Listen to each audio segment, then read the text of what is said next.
Hoy vamos a tratar sobre un tema muy importante y es la implementación de un stateful widget. Como ya estuvimos viendo al inicio de esta sección, existen dos tipos de widget principales. Ya anteriormente vimos cómo se usa un stateless widget y acá veremos cómo se puede implementar un stateful widget. El stateful widget se necesita cuando queremos hacer algún cambio en la interfaz. Primero vamos a crear acá una Material App. Vamos a utilizar Mate App. Y vamos a crear un stateful widget. Le vamos a poner por nombre My Home Page. Vamos a retornar acá un scaffold. Y en el home vamos a devolver My Home Page. Cerramos paréntesis y ponemos punto y coma.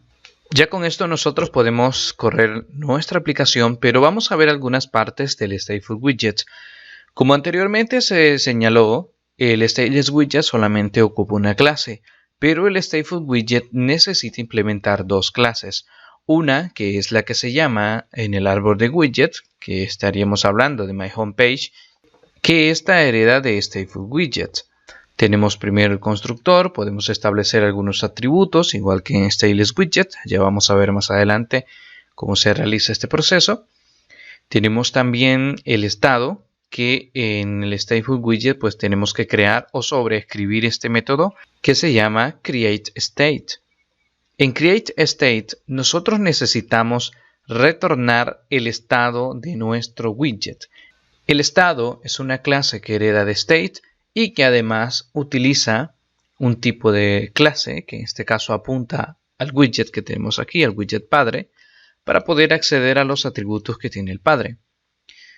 El state es muy parecido al stateless widget, pero tiene algunas partes muy importantes. Por ejemplo, en el state tenemos un método que se llama initState, que se puede sobreescribir, y tenemos también otro método que es thisPost. A diferencia del stateless widget, que simplemente se llama el método build, el stateful widget en la clase de estado, antes de dibujar por primera vez se ejecuta el método initState y cuando el widget es destruido se ejecuta thisPost. En el ciclo de vida de nuestro state pasa por otros puntos, pero estos son los más relevantes. Vamos a hacer un pequeño ejemplo y con un botón vamos a estar cambiando el valor que se muestra en pantalla. Primero vamos a tener un addVar. Si se fijan, la implementación en sí es igual a lo que teníamos en un stateless widget porque son los mismos widgets. Vamos a utilizar center, vamos a poner un texto y vamos a poner Marvin. Lo que vamos a hacer aquí es mostrar un texto y cambiar el valor. Vamos a poner un poco de tamaño, así.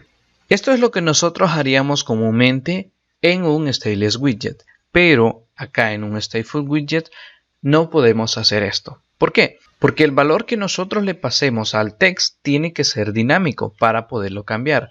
Entonces, para que pueda ser dinámico, lo podemos manejar en una variable. Vamos a declarar una variable que se llame name, le vamos a poner Marvin.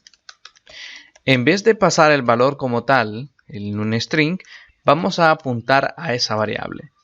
De esa forma, cuando necesitemos cambiar el valor que esté en pantalla, simplemente vamos a cambiar el valor de la variable. Vamos a poner acá un Floating Action Button. Este es un widget de tipo de botón, por lo tanto podemos sobreescribir el método onPress. Y cuando se presione onPress, nosotros podemos hacer un cambio. Decimos lo siguiente: si name es igual a Marvin, entonces name va a ser igual a Ociel. Si no es igual a Marvin, entonces lo llenamos con Marvin. La idea acá es que cada vez que nosotros presionemos podamos cambiar el valor. Pero aquí hay una situación. Con solo cambiar el valor de la variable no basta. Es necesario que nosotros llamemos a un método que se llama setState. setState es un método de la clase o del estado y nosotros le pasamos una función anónima. Si se fijan, le pasamos una función anónima porque es un método. Declaramos la función anónima y ahí pasamos lo que vamos a hacer, que sería cambiar el estado. En este punto ya se puede cambiar el valor cada vez que se presione el Floating Action Button. Vamos a ponerle aquí un icono al botón. Y bien, este proceso que estamos haciendo nosotros acá de hacer setState también lo podemos definir en un método para que sea más ordenado nuestro código. Lo definimos de tipo void, no va a devolver. Le decimos change name Y ahí nosotros colocamos este código que se encarga de llamar a setState y cambiar el valor. Para que pueda ser ejecutado desde OnPress, nosotros podíamos fácilmente escribir changeName de esta forma y se va a ejecutar.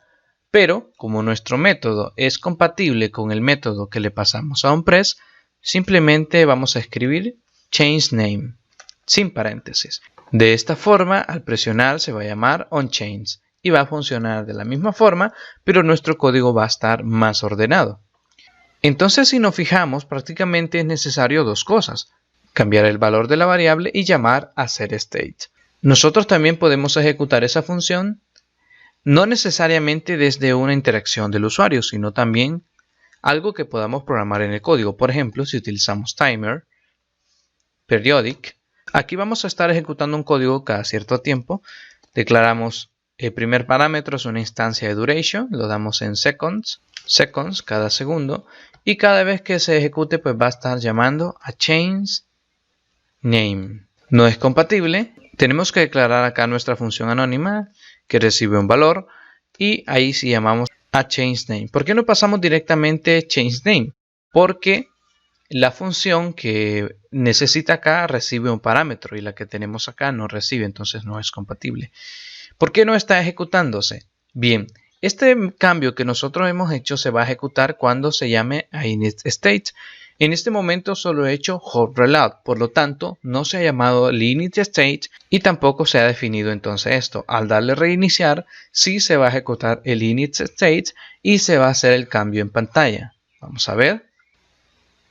Ahí podemos ver que se está cambiando, como si yo estuviera presionando este botón. Para hacerlo más interesante, vamos a tomar este texto y lo vamos a introducir en una columna. Vamos a darle Ctrl+Shift+R o Alt+Enter en Android Studio y vamos a envolver nuestro text en un column.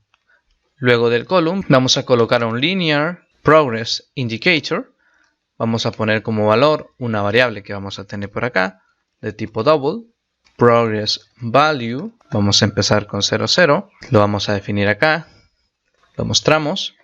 Ahí está.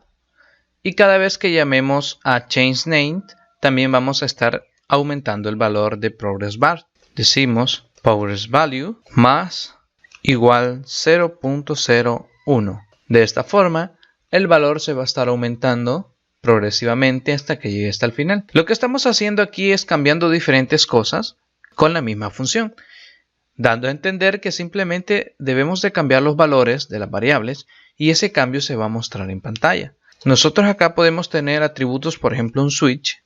El switch necesita un valor, entonces lo vamos a definir acá de tipo booleano, switch value, por ejemplo false por defecto. Y para que este switch pueda funcionar, ahorita lo vemos que aparece deshabilitado, nosotros podríamos estar cambiando el valor del switch acá. Si ustedes fijan, nosotros podemos estar cambiando el valor de value. Podemos estar invirtiendo.